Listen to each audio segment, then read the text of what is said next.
सबसे पहले मैं अपनी सभी टीचर्स को धन्यवाद करना चाहती हूँ, क्योंकि अगर मैंने अच्छा रैंक प्राप्त किया है तो अपने टीचर्स की वजह से, क्योंकि एक टीचर्स बच्चों की लाइफ को उज्जवल कर सकता है। और एक टीचर्स अगर एक बच्चा चाहे, अगर बच्चा चाहे तो अपने टीचर से सीखकर वो बहुत ऊंचाइयों को पा सकता है। लेकिन अगर बच्चा ना चाहे तो वो उसे कितना भी अच्छा टीचर मिल जाए, लेकिन अगर वो नहीं चाहता तो वो कभी भी अपने लक्ष्य को नहीं पा सकता। इसलिए हमारे जीवन में अगर हम आगे बढ़ रहे हैं तो हमारे टीचर्स की सबसे बड़ी भूमिका होती है इस आगे बढ़ने में, कि एक बच्चा अपने काबिलियत को प्राप्त करता है तो अपने टीचर्स की वजह से। तो हम ये बताना चाहते हैं क्लास 10th के लिए कि हमने जो गलतियां की हैं आप लोग वो गलती ना करें। सबसे पहले आप लोग प्रिपरेशन करें, अभी आप लोग के पास टाइम है। आप लोग अपना टाइम टेबल बनाइए, और टाइम टेबल ये नहीं कि आप लोग 5-6 घंटे 7 घंटे, ये मायने नहीं रखता। आप लोग 1 घंटे में आप लोग कितना कवर करते हैं, आप लोग की कैपेबिलिटी कितनी है, उतना वो मायने रखता है। और ये नहीं कि हम लोग 7 घंटे 8 घंटे का टाइम टेबल बना लिया, उसको फॉलो नहीं किया तो उसका कोई मतलब नहीं कि आप लोग 8 घंटे पढ़ रहे हैं तो आप लोग पा सकते हैं। आप लोग 4 घंटे 3 घंटे भी मेहनत करके अगर अच्छे से करें तो आप लोग उतनी मेहनत कर सकते हैं जितना एक 7 घंटे में बच्चा मेहनत करता है। और सबसे बड़ी बात, आप लोग अगर टाइम टेबल बना रहे हैं तो हर सब्जेक्ट का बनाइए, और हर सब्जेक्ट के लिए 10 मिनट दीजिए, लेकिन एवरी डे दीजिए, प्रत्येक दिन। क्योंकि अगर आप लोग उस सब्जेक्ट को छोड़ दे रहे हैं तो आप लोग फिर उसको कवर करने में टाइम बीत जाता है। और यही हमारी जो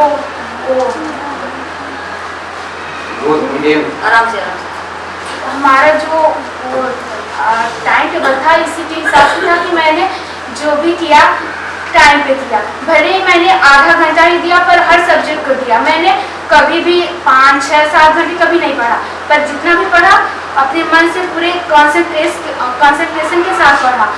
इसीलिए आप लोग ये मत सोचिए कि जो 5 घंटे पढ़ते हैं 6 घंटे पढ़ते हैं वही टॉप कर सकते हैं। नहीं, ऐसा कोई बात नहीं है कि आप लोग 4 घंटे भी पढ़ के कर सकते हैं, लेकिन आपकी कैपेबिलिटी कितनी है ये आप जान सकते हैं। और हर बच्चे की अपनी अपनी कमजोरी होती है। ये नहीं कि कोई टॉप कर रहा है तो उसकी माइंड सेट, उसका दिमाग ज़्यादा है, ये ऐसी बात नहीं है। आप लोग अगर चाहें तो आप लोग भी उसकी तरह बन सकते हैं, लेकिन आपको मेहनत करने की ज़रूरत है। अगर आपकी क्लास में कोई टॉप कर रहा है तो उसको देखिए कि वो क्यों कर रहा है, आप लोग क्यों नहीं कर पा रहे हैं। अपने बुराइयों को, अपनी कमियों को सुधार दीजिए, क्योंकि जब तक आप अपनी कमियों को सुधार नहीं कर सकते आप लोग कभी आगे नहीं बढ़ सकते। और जब तक आप अपनी कमियों को सुधार कर उसको अगर टेस्ट दे रहे हैं तो उसमें देखिए कि आगे हमने गलती क्या की कि मेरा नंबर क्यों कटा। और सबसे बड़ी बात कि आप लोग जितना भी वो लर्निंग कर रहे हैं अपने टीचर से, चाहे जिससे, उसको रिप्रेजेंट करने का तरीका आपको आना चाहिए, क्योंकि एग्जामिनर रिप्रेजेंट करने का तरीका देता है। अगर आप लोग थोड़ा बहुत भी लिखते हैं, अगर आपका रिप्रेजेंटेशन अच्छा है तो एग्जामिनर अच्छा नंबर देता है। इसीलिए आपने राइटिंग स्किल पर ध्यान दीजिए, क्योंकि और मेरी राइटिंग अच्छी नहीं थी पर ठीक थी जो थी। आप लोग राइटिंग स्किल पर ध्यान दीजिए, क्योंकि एग्जामिनर आपके माइंडसेट को देखता है। और रटने की चीज़ रटिए मत, जो भी सीखिए उसको उसको अच्छे से सीखिए।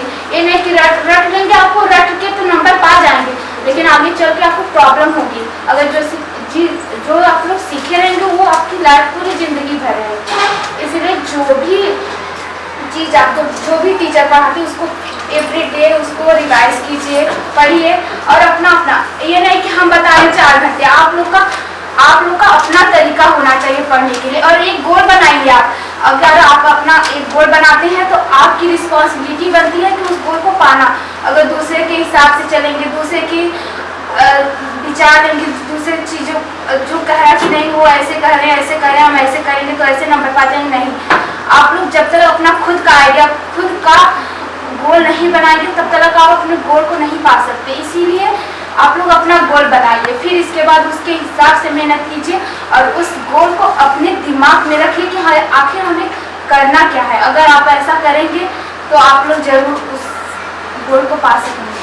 इसलिए आप लोग के पास अभी टाइम है, अपना राइटिंग स्किल्स ये सब पे ध्यान दीजिए, क्योंकि राइटिंग बहुत मायने रखती है बोर्ड एग्जाम के लिए। और सबसे बड़ी बात, और शिक्षा, मतलब आप लोग टॉप कर रहे हैं, मतलब सारे स्टूडेंट टॉप करते हैं। नॉलेज लेना, नॉलेज बहुत बड़ी चीज़ होती है, पर नॉलेज के साथ साथ संस्कार भी उतना ही इम्पोर्टेंट है जितना कि एक नॉलेज इम्पोर्टेंट है। क्योंकि अगर आपके पास नॉलेज नहीं है तो आपका अगर नॉलेज है, अगर संस्कार नहीं, तो उस नॉलेज का कोई मतलब नहीं। क्योंकि जब तक आप नॉलेज, अगर आपके पास नॉलेज है और संस्कार है, तब आपके नॉलेज का मायने रखता है। क्योंकि समाज, सोसाइटी, ये सब नॉलेज से बेटर आपको ये होना चाहिए कि हाँ आप दूसरों के सामने कैसा रिप्रेजेंटेशन करते हैं। और अहंकार, ये अब ईगो, ये शब्द अपने मन में मत लाइए, क्योंकि ईगो सबसे बड़ी वो होती है जो आपको कमज़ोर करती है। ईगो कभी अपने दिमाग में ना लाइए। अगर आपसे कोई टॉक कर रहा है तो सोचिए आखिर वो क्यों कर रहा है, मेरे अंदर क्या कमी है, उस कमी को दूर कीजिए। यही मेरी वो रही है। और मैंने जितने भी टेस्ट दिए हैं, मैंने सिर्फ अपनी गलतियों को देखा। मैंने और अपना कंपेयर किसी से मत कीजिए, क्योंकि आप अपने में यूनिक हैं, आपके जैसा कोई नहीं है। अगर आप दूसरों से कंपेयर करते हैं तो आप उसके जैसा बनना चाहते हैं, लेकिन आप अगर किसी से कंपेयर नहीं करेंगे तो आप उससे भी अच्छा बन सकते हैं। इसीलिए किसी से कंपेयर मत कीजिए, जो कीजिए अपने दम पे कीजिए। क्योंकि आपकी लाइफ है, आपका अपना सपना, आपका अपना गोल है, तो आप दूसरों के विचार को अपनी लाइफ में मत यूज कीजिए। और सबसे बड़ी बात होती है हमारे माँ बाप। हमारे माँ बाप, आज की सोसाइटी ये है कि माँ बाप लड़कों को ज़्यादा वो करते हैं, लड़कियों को कम। बहुत सारे घरों में ये होता है। मेरे जैसे हम भी मिडिल क्लास वाले के साथ ज़्यादा होता है कि लड़कियों को उतनी वो नहीं, इंडिपेंडेंट नहीं है कि वो लोग आगे चल के पढ़ाई कर सकें। तो हम लड़कियों से यही विनती करते हैं कि आप लोग अपनी काबिलियत को दिखाइए, क्योंकि दुनिया आपकी काबिलियत को देखेगी तो आपकी काबिलियत को पहचानेगी।